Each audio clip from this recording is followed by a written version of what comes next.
everyone, welcome back to poetry class. If you saw the last video I did, I hope you enjoyed the workshop. And if you shared your work with me, I definitely saw it, okay? If you didn't, there's still time. Go look for the video. But for today's workshop, we're gonna jump right into the topic, all right? Now we can all agree we are living through some tough times. So many people are being affected by what's happening right now. I feel like this event is historical. It actually reminds me of another event in our history. Have you heard of the Dust Bowl in the 1930s? Watch this small clip real quick and then I'll explain more after.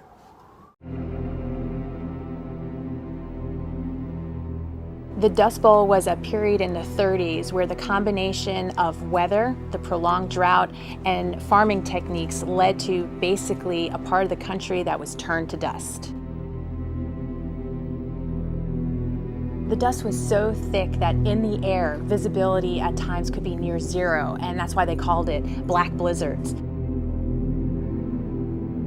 Living and breathing in that area was insufferable. There were a lot of cases of asthma, coughing fits, influenza, and dust pneumonia. So this led to 60% of the population of that region to leave. All right, so let's break it down. There was this region in America in the 1930s called the Great Plains. Here's a map. So farmers believed that if they moved into the Great Plains, they can be able to grow crops. And so they started pulling the grass out so that they can put their seeds. And fortunately, that meant that the dust couldn't stay on the ground anymore because there was no more grass to hold it still. And that's what caused all the dust to be flying around, which created the Dust Bowl. Now, what's interesting is the whole Great Plains wasn't affected. The Dust Bowl is actually a specific location on this map. Now imagine you're living in New York City, right? And you wake up one day, you go outside and there's dust everywhere. You can't even see because there's dust in your eyes. You can't eat because dust is falling into your food. Of course you would want to move out. And that's why 60% of that population moved out. Unfortunately, there were people who couldn't afford to move out, so they suffered and they had to stay there. They went through rough times, the same way we're going through rough times, and it became a historic event. And that's why I believe we're living in a historic event as well. What's really interesting is that although they were people who were stuck in the Dust Bowls, they couldn't move, they couldn't leave, they had to stay there, right? There were people who still wrote poems about their experiences in the Dust Bowl. And thanks to the Kansas Authors Bulletin, we're able to read some of those poems today. Now we're gonna read one of the poems in the Kansas Authors Bulletin's collection, but let's read about their collection first. This collection of poems written during the Dust Bowl of the 1930s provides insights into the hardships of daily life in drought-stricken Kansas. The poet's subjects range from harsh despair created by persistent dust storms to thankful verses about much-needed rain. The poems appeared in the Kansas Authors Bulletin. So we are talking about poems that are 90 years old. Because those people were able to write about their experiences and what they were living through, we are able to read about it 90 years later. It's amazing, right? Imagine you're writing something about what you're going through or what we're experiencing today, and then someone in the year 3010 is able to read it because you wrote about it. Now, before we get into this poem, I want us to take a look at what the publishers had to say about these poets. So you can see on top it says Kansas Authors Bulletin. Those are the publishers, and they titled this collection Dust Storm Collection. You can see with the pen or a pencil on the side, it looks like someone wrote Dust Storm Poetry. Here's what the publishers said about the poets.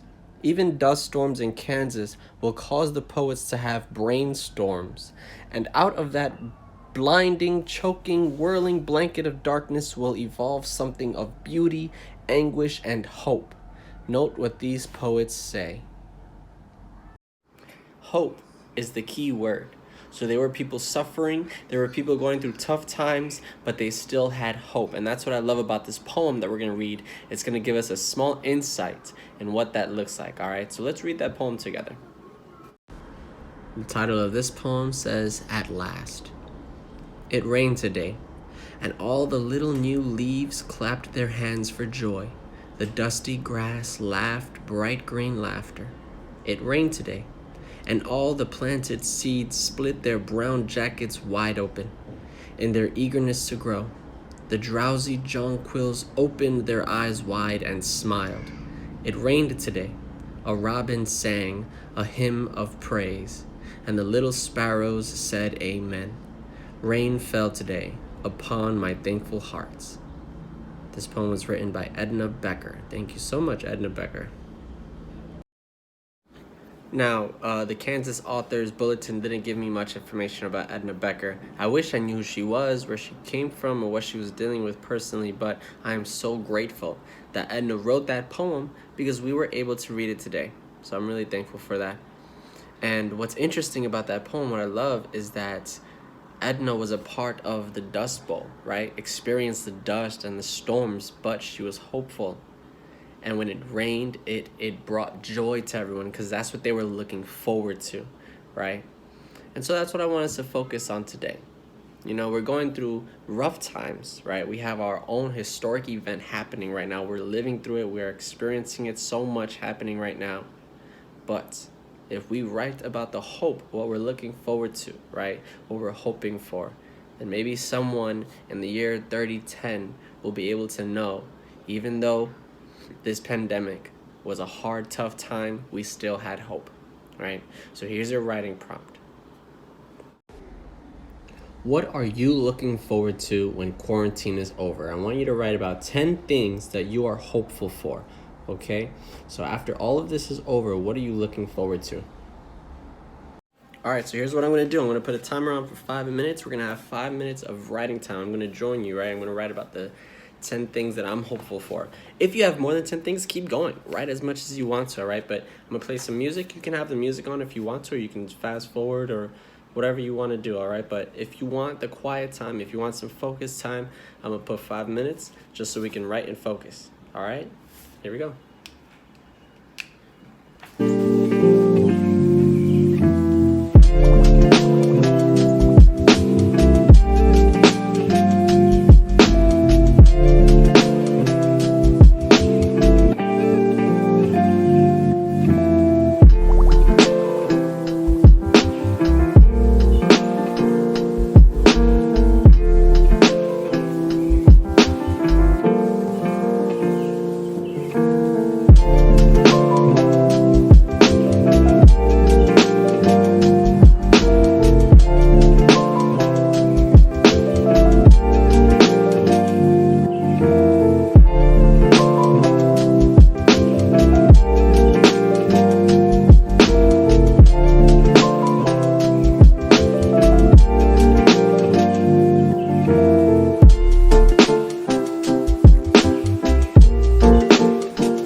done. That's it for today. All right, you wrote your poem. There are instructions on how to hand in your poem so that I can read it. All right, hold on to these though, okay? The same way Edna wrote about what she was hoping for and what she was looking forward to, that's what we did here too, all right? This will all be over soon. This is all gonna be done soon, and we will have these to remember, all right? These are what you're looking forward to, so hold on to them, all right? I'm gonna post another video next week. I'm looking forward to reading what you write, all right? Bye, everyone.